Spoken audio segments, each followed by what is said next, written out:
to Healthy Lifestyle. I'm Lori Anne Casdia. I hope you are having a great week. Well, you are here with Healthy Lifestyle, and our goal here at Healthy Lifestyle is to inspire, educate, and empower you to fulfill a healthy, emotional, spiritual, and physical life so you can feel empowered to live the life you have always wanted and dreamed. And yes, you can do that. Someone asked me, is that really true? I'm like, yeah, it is actually true. Today, we're excited that we have our good friend Sheryl Oleksak. I'm not used to calling you by your last name, so I mangle it. From Aria Yoga, which I want to talk about your name, your yoga name. It's really wonderful. So I just want to share a little bit about you. Sheryl, after recognizing unhealthy relationships with eating and exercise in her early 20s, she decided to take control of her mind and body. She took a step back, changed her diet, mindset, you know how I feel about that, and turned to yoga. Through her yoga practice, Sheryl was able to challenge her mind while relaxing it at the same time, and she started to discover new feelings of strength, ease, accomplishment, open-heartedness, harmony, and balance. And I love that. That's beautiful. So Sheryl is an experienced registered yoga teacher 500, which I want you to explain in a minute, with disciplines in Vinyasa, Hot Vinyasa, Buti, I like that one, partner, and kids yoga. She's also a Reiki Master, a Thai massage therapist, a piano instructor, former online coach for Forte.fit, and former Zumba instructor. So in addition to that, because that wasn't enough, you sound like you have similar creds to me. In addition to that, you are an HR director for a company on Long Island, which was a total disconnect for me when I first heard that. But welcome to the show, Sheryl. Well, thank you very much for having me here, Lori Anne. Oh my gosh. Happy to be here. I'm so glad you are here. So, oh my gosh, that you are an HR director. I love the fact that you're so well-rounded. You have so many things that you're interested in, and you do really, really well. So it's exciting to have you here. So explain to us what an experienced registered yoga teacher 500 means. I did training in 200 hour, which took me probably a year to do so, many years ago.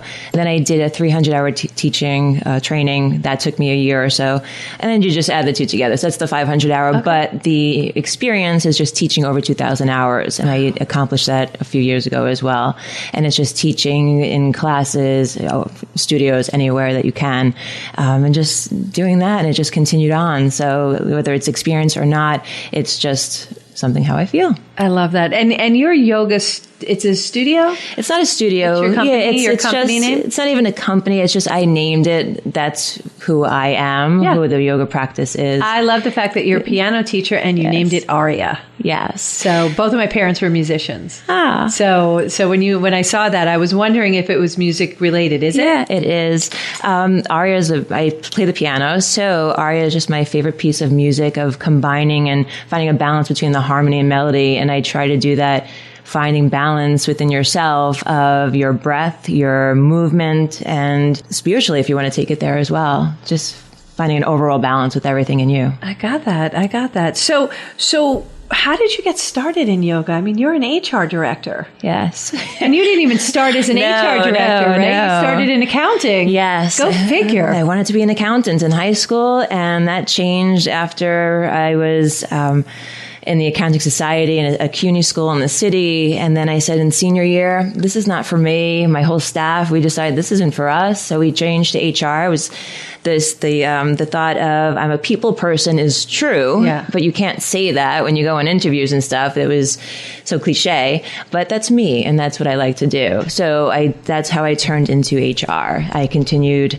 on and worked my way up, and I love dealing with employees and people, and gave it a twist of making sure I'm there for the employees and the company itself. And what came first, HR or yoga? So HR came first. I would say both. Well, actually, yoga came first. I started yoga in high school. I took a class or two. That's it. You're in high school. You take a class. I didn't think anything of it. And then went into college. I don't think I did any yoga at that point, but that's when the career of HR started. And then back into my 20s, I started with yoga once again. But the way yoga started, it's a whole life history of, should I get into that? Sure. All right. So growing up, I was always taught you had to be, important what you looked like, what you ate. I always ate healthy food from my mom. You couldn't eat this, or this. So my diet was an issue. I always had to look good for someone else, had to feel good, not necessarily feel good, but you had to appear as though you appearance, yes, right. Sure, and your appearance was important. I was in a beauty pageant in high school. I did some modeling because my mother made me do it. Got it. It was fun at that point. And for our listeners, if you go onto Facebook, you'll see Sheryl is gorgeous. She's absolutely stunning. Thank you. So there wasn't a lot of work behind this. So it's true. It's true. You're beautiful. Thank you. So I understand that push, and that was something for people our age that happened. Our parents would do things like that. That was normal back then. Not so much now. Exactly. Because we've learned. We've evolved as humans. Right. So, and I did it in a healthy way back then, but then that healthy way turned into a not so healthy way. So I was always at the gym 3 hours a day, always. At one point, I came down to 2% body fat. I wasn't underweight, but I wasn't healthy. And it was good because that's what was good. And that I got the approval of that would be okay. Then once I hit high school, college years, after college, had an eating disorder and then shifted my whole train of thought. At one point, yoga taught me to love yourself and I was always a happy child, but I never had positivity around things. The gym was my escape to find that place. Sure. And I was a self-motivator, I think. But then turning to yoga, I think the breaking point was I can find goodness in yoga and take care of myself and feel good about myself and let the gym go. I mean, I joined a gym that was 24/7. I was there at midnight because I thought I had to be. But when you have that mind shift of you're good, you can just bring yourself into that yoga practice. And then I learned a lot from that. So in yoga, you get aligned internally. Yes. And that's an important thing to look within yourself. And so do you think that process, that mindset process, was what allowed you to release some of those bad habits? It did. And when I first started yoga, it was like, I can work out, I can sweat. I don't need the gym. But there's more to it. Oh. It's not just a workout. It's listening. And when I would hear what the instructor would say of just acceptance, forgiveness, and those two words are important to me because once I found that, I let go of those who didn't give me positivity. Yes. And sometimes when it's people that you can't get rid of in your life, or I know it's a better way to say that, but you can't disown from your life or separate. You can separate it, but know that you're this person and they are who they are. Yeah, well, and that's a mindset thing too. There's a difference. Sometimes we're also connected because we're taught to be connected, and we're taught to do things for other people. We're not taught to do things necessarily just for ourselves because we're told that that's selfish, that's bad. Right. And that's not really the truth in any way, shape, or form, that if we're happy and find joy, that emanates out, and then people around us are happy and find joy. And so surrounding yourself with positivity is really important. Right. And that's something I always find with people who are involved in yoga, very positive mindset, because you're really taught to look within and find the goodness within and be gentle with yourself. Gosh, if we're not nice to ourselves, who's going to be? Exactly. So we have to have those inner monologues, and we have to get rid of those old tapes. In this generation, I guess the old CDs. So CDs, right? But those voices in your head that aren't saying good things about you, you need to dismiss them. And when you're doing yoga and when you're meditating, we're taught to dismiss those thoughts. And it's like, well, talk about that later. Right. And you dismiss it. And doing that, you feel this calm that you just want to get to as much as possible. Right. And that calm becomes more comfortable. At the beginning, it's kind of weird. Right. It's kind of an imbalance. You're not sure what to do with it. Right. Then as you get used to it, that becomes the norm. Right. And am I supposed to feel that way? Yeah. Is that right? Is that wrong? I mean, you're always taught right from wrong, but not good, and that's, you have to find what's good for you. What's good for you in that moment. So that's very important. Yeah. And we do have people in our lives that we don't have control. They need to be in our lives. They're part of our lives, good, bad, or ugly. And we just need to know how to make sure that we insulate and protect ourselves, right, while accepting who they are, yep, unjudgmentally, and accepting who they are, and knowing that what they're thinking is none of our business. Right. It's none of our business what they think about us. It only matters what we're thinking. Right. So if we have that, and that was something that was told to me not too many years ago, it's none of my business what anybody else thinks. That's so much nicer than, I don't care what they think. Because that's not what people mean when they say, I don't care what they think. They really mean that. It's none of my business what somebody else is thinking. It's what I'm thinking that matters. That's where I'm connecting with my inner soul, my inner child, my source. Right. That's all those connections. And it seems like that's what you found in doing this. I did. And dealing with whomever the people were from my past, and they're still some of them are still in my life. I forgive you for what you did and how you presented it and what you gave me. That wasn't good. Yeah. That was negative. I got a lot of positive in my past, but not from other people. But I forgive you and I accept who you are. Yeah. And that's just important to deal with that and know it's not me. This is who I am. And, I remember somebody told me I'm such an angry, full of hate person. Told you that? Yes. Oh my goodness. I can't even imagine it's when I told a friend that, and it's somebody close to me, I know that person is not okay or has to deal with their own issues. And I don't take it, I can either let everything build up inside or just let it go. Yeah, that's important. That's something I discuss in my book, and that's a them issue, not a you issue. Right. And when we are able to separate those two things and be not codependent, it's really, really important. But those good feelings, it's real healing that's going on. You're forgiving them is real healing. And there's something good about contrast. We're going to have contrast in our life. Right. Some people call that negativity. I call it contrast. Right. That contrast is important for us to learn what we don't want and what we won't accept. And to really get focused on what we do want in our life, what brings us joy, what we do accept, what is acceptable. And so I look at that relationship for you as that was contrast. You learned from the contrast. You learned what you wanted to be.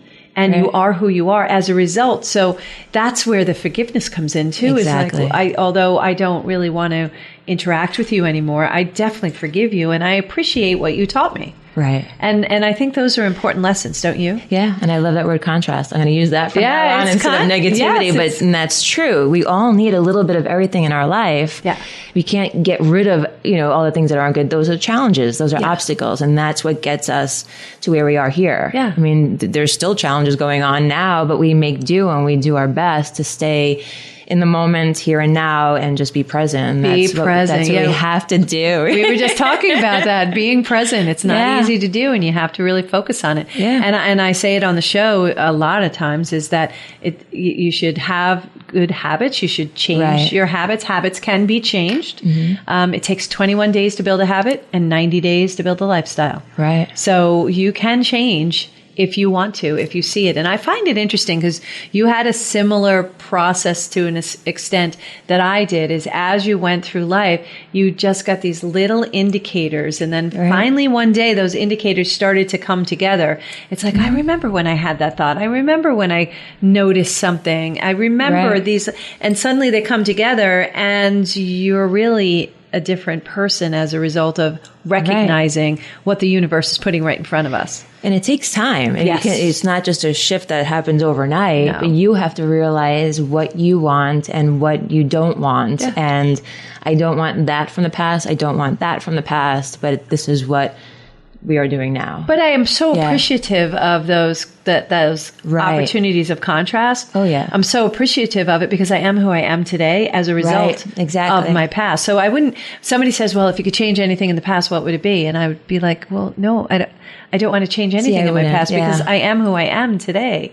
Did I want some of the experiences? No, I probably wouldn't have wanted, but I wouldn't be who I am today had I not had that experience. And now I'm able to take those tools and help other people perhaps jump that hurdle without experiencing as much pain as I did. Right. And I think that's one of the forces we're here to do, is to help people with that, especially when you're in HR and yoga. And so what does yoga do for you?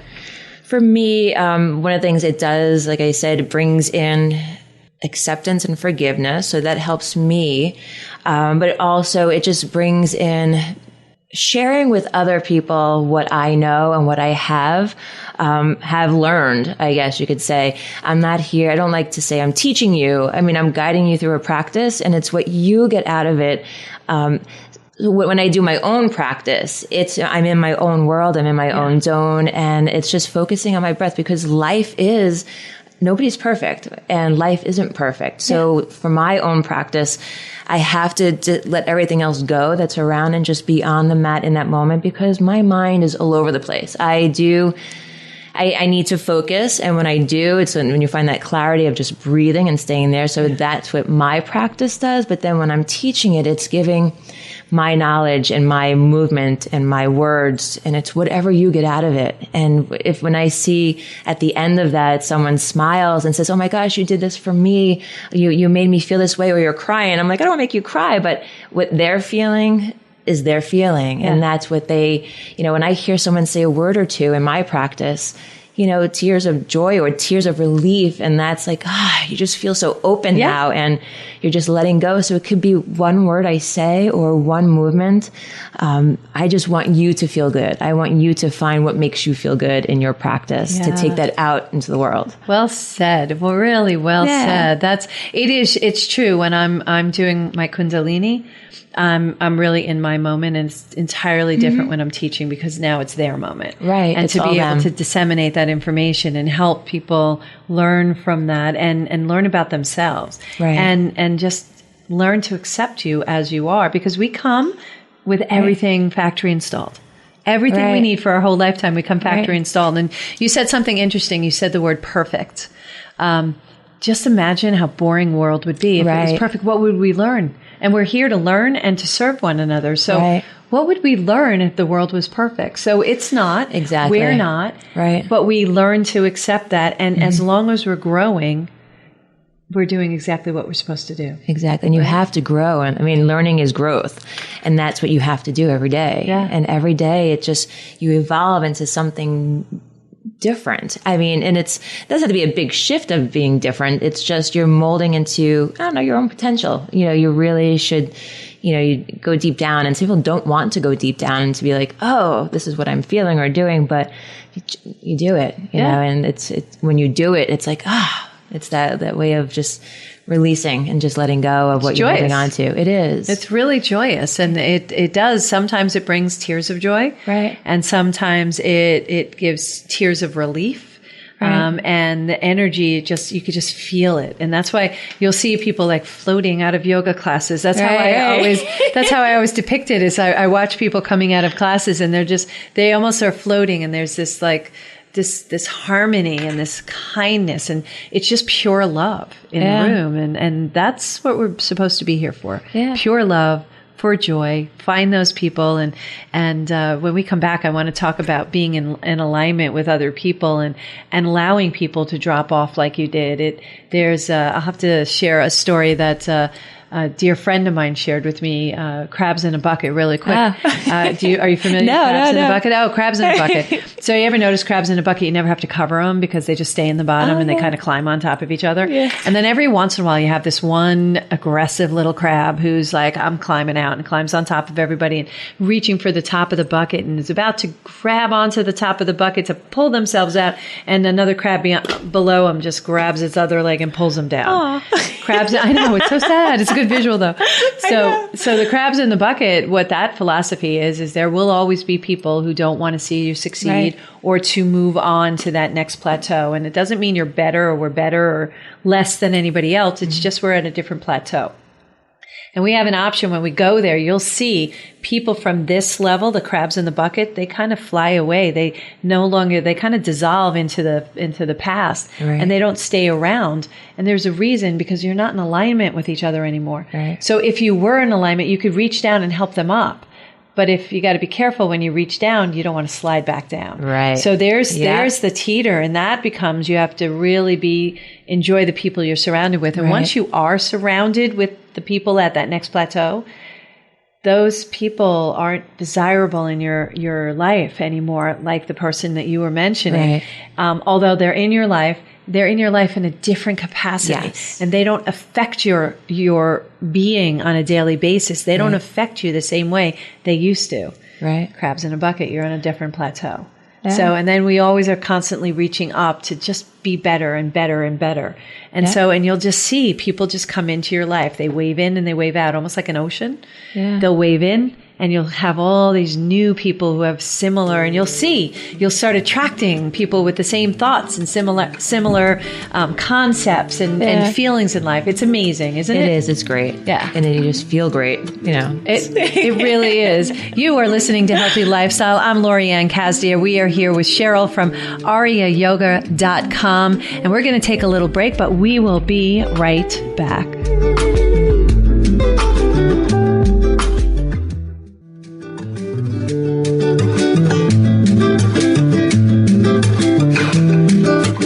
Well, welcome back to Healthy Lifestyle. I'm Lori Anne Casdia. If you have any questions, comments, or ideas you'd like to hear more about, please email us at healthylifestylewithla@gmail.com. And of course, follow us on social media. If you are right now, I'm waving, at Healthy Lifestyle with LA. We love hearing from you. We're live streaming on Facebook.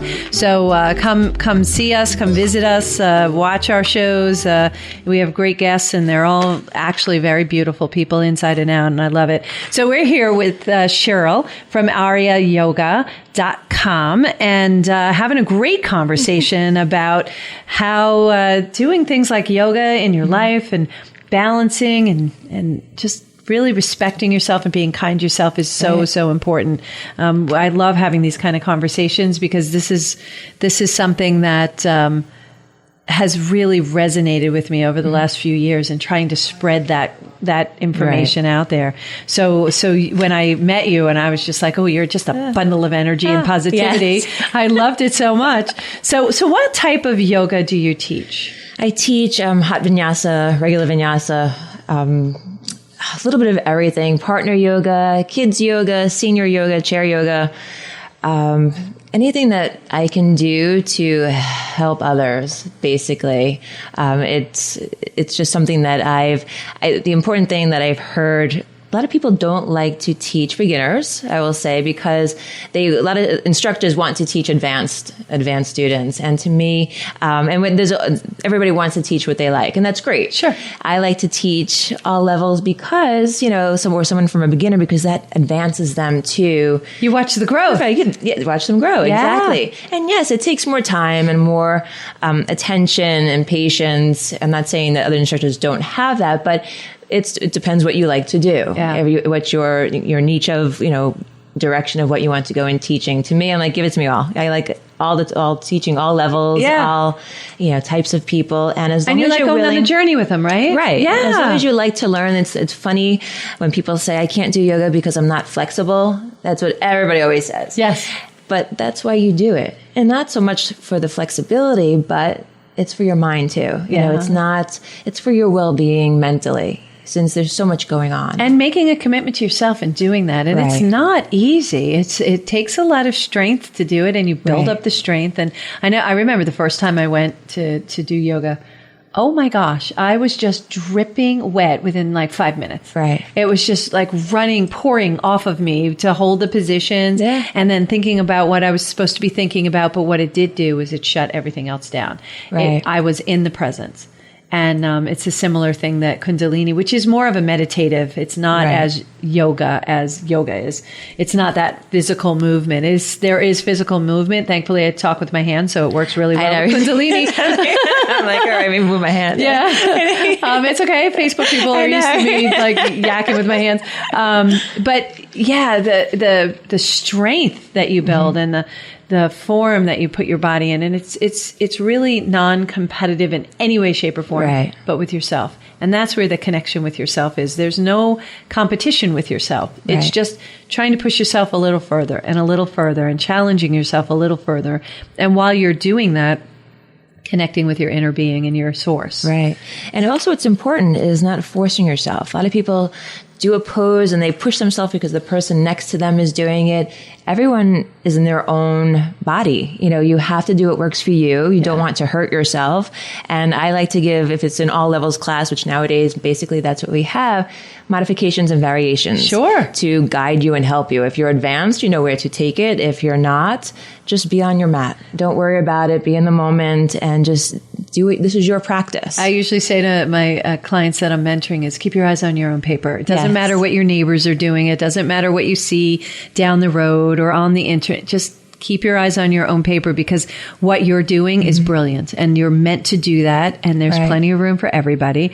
And when you're doing yoga, you need to really be focused on who you are. That's one of the points, right? And don't stress. It's only yoga. It's only a yoga pose. And I say, while I make them hold plank, smile.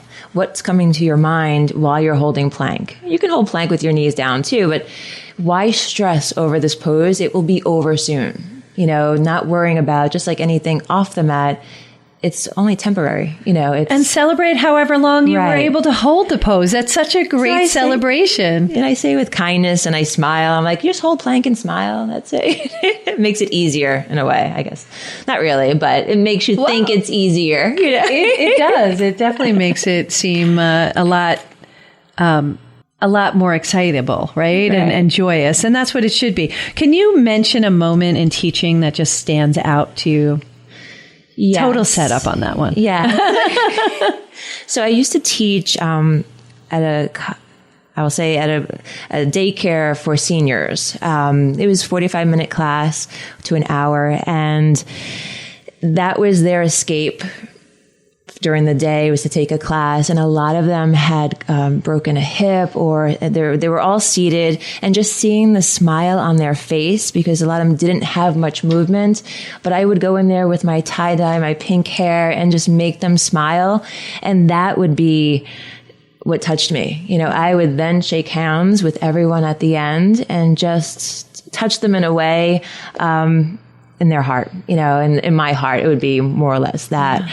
But I would see their faces and they would just light up with joy. And a lot of them didn't communicate that much. So I could see it in their expression. Yeah. And you can communicate that way. A nonverbal communication is, I think, far more impactful than a verbal communication. Yeah. And something like that, doesn't that make you just soar? Doesn't your heart just leap out of your body when you are able to connect with someone on that level? Yes. And I wish I can cure whatever they're going through, but you can't. So you give them what you can give them, and they take what they can, even if it's just seeing me and smiling and they lift one arm or they just lift a leg, something to that extent of smile, and that would make them laugh. As long as they can do something, that would make me happy. Yeah. And make them happy, and just bring joy to their day. And we're here to serve one another. So when you're doing something like that really, really is so impactful and so important, and more of us should be doing what you're doing,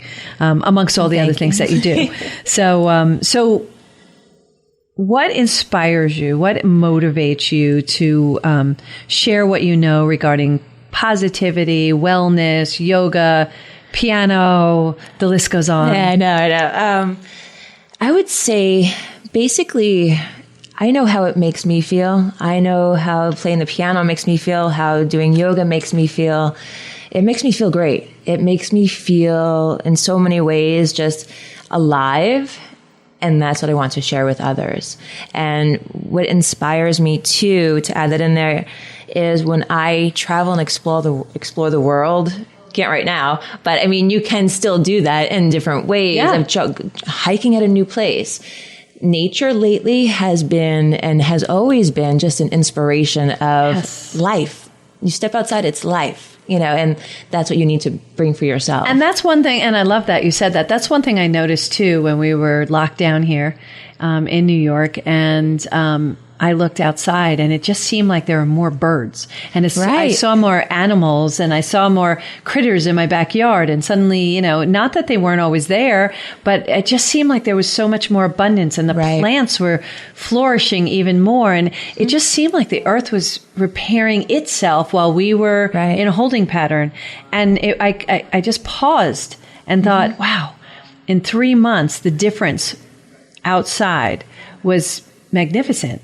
Right. And I also noticed something that I pointed out to a friend of mine, and I went, did you notice this year that we didn't have inchworms? Huh.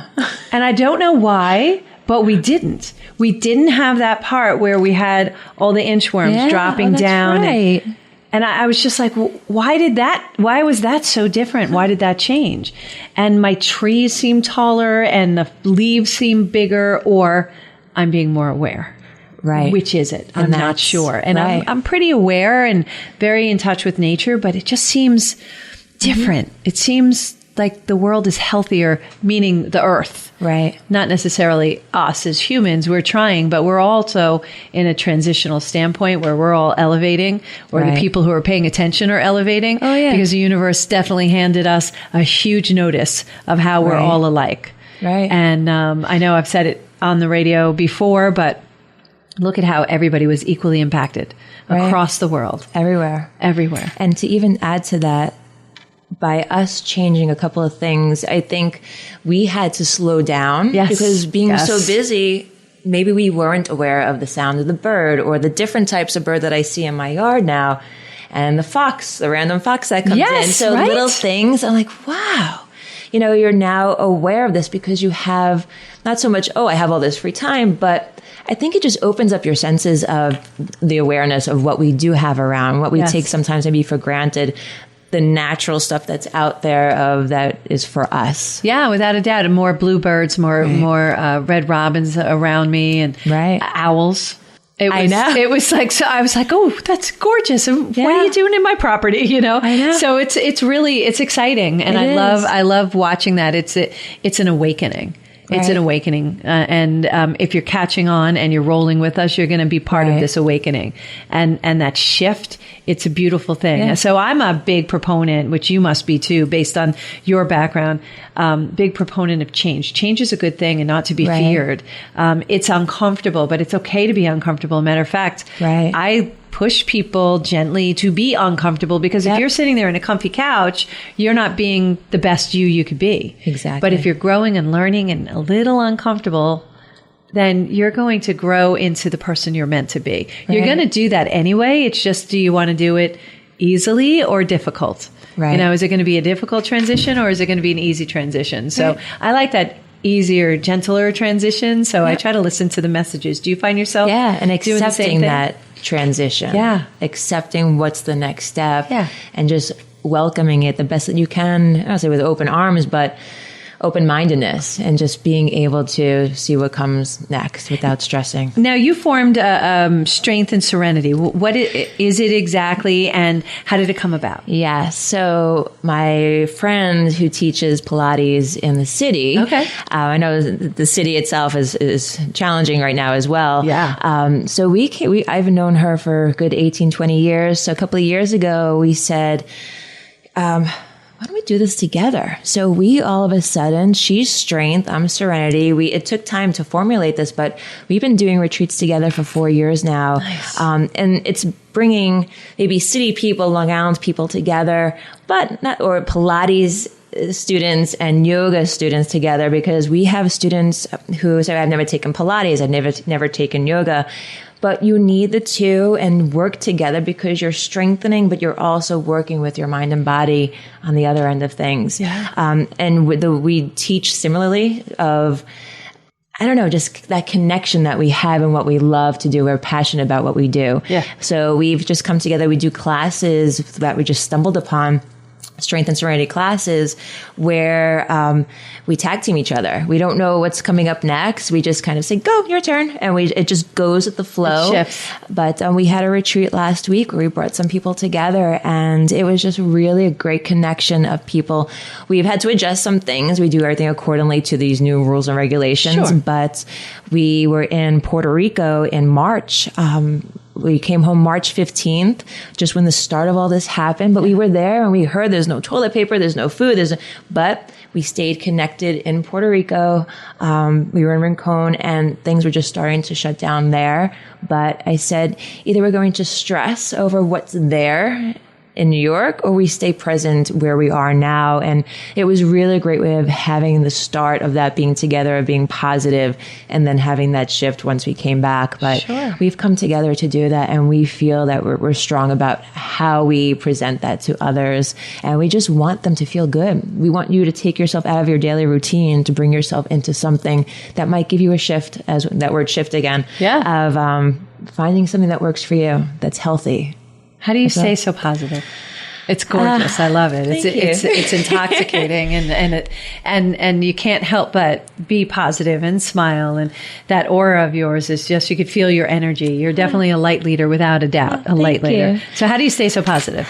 I stay, and I keep saying this more lately, of just here and now, of being in this moment. Because if I think back to years past and stress over that and stress about what's happening now, what am I going to do in the future? You can't do that. You have to, it's everything intertwined, of stepping outside and seeing life. It's seeing smiles on other people's faces. It's seeing these little things here and there, not little things. That's what makes me positive of, you have to. I mean, there are moments, of course, where it's like, what's really going on now? But then you have to, but you're here. Right. So don't worry about what's going on. Not that I can't say I'm not worried, but it's there. Everything is there that's going on. But you can only change what you can only do so much. Yeah. So enjoy this moment. You still have to enjoy your life. You can't sit home and just watch TV. Right. But you really have to enjoy. And I have so much energy, and I feel, I don't know if it's a good thing or a bad thing. I'm going to just take it as is, but I have energy, and friends will be like, you're always just full of energy. Even I said, I'm trying to relax, but meditate will bring me down a notch, and I have to just keep doing that. What's your why? Why do you do what you do?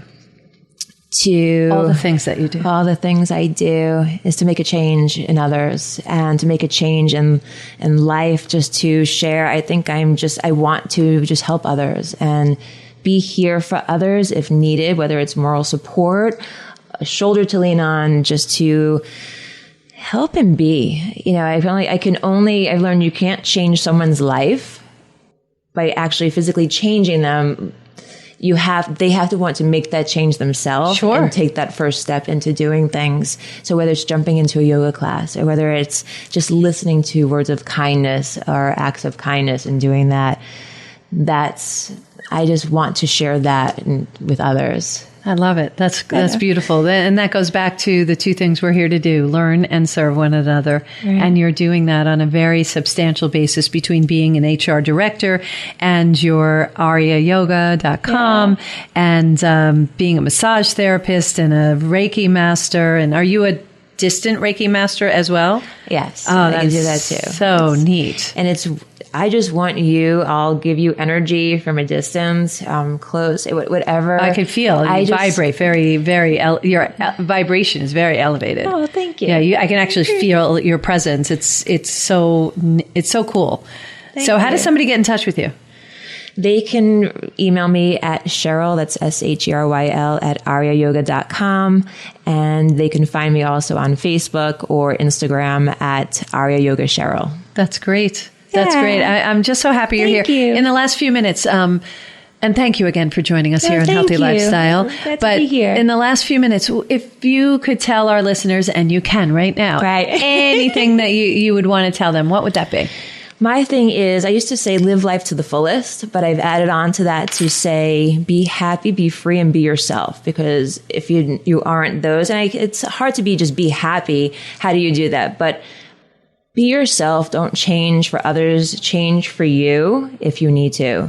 But we're always changing. Yeah. Just to be better. And you're the best you. You're the only person. Right. Everybody else is taken. So why wouldn't you want to be you? Right. So I think it's great when people are themselves. I find everybody so intriguing and interesting, and everyone has a past, but we don't want to look in the rearview mirror, right? There's nothing to come from that other than the lessons you learned, the tools you put in your toolbox, and that's what makes it who you are today. So all of these tools that you have in your great long signature on your email as well, because we share in that kind, is wonderful, because you're always giving to other people, and your energy is so beautiful, and reaching out is just a lovely thing. I love this retreats the Pilates and the yoga retreats. I think that's great. Thank you. Retreats are really great to just do for yourself, to get away. For a weekend. Do you do them for weekends? We do. We did Hudson Valley a few weekends ago, and that was a Thursday to a Sunday. We're doing that again, most likely soon in a month or two. We had Sedona planned. We did Sedona. I've been going to Sedona for close to 20 years. Going to the first time in March, next You'll March. Love it. I can't wait. We'll have to talk before I go. You'll love it, yes. And we started doing retreats there 2 years ago, and we had one set for this October, but due to everything now, it's now next October for a week. So, and that's just a magical place. It's beautiful. If might you've never be joining been there, you on that one. You never have know. to come. Well, I really appreciate again that you were here with us today, and you're very Thank you. inspiring. Thank you so much for having me here. Oh my gosh. Really so is. my pleasure. Thank you. And continue spreading all the goodness that you spread. I will. It's beautiful. It really is beautiful, and a beautiful smile, and everything that you do is really appreciated and important. So if you all want to reach out to Sheryl, it's Sheryl at Aria, ARIA yoga.com.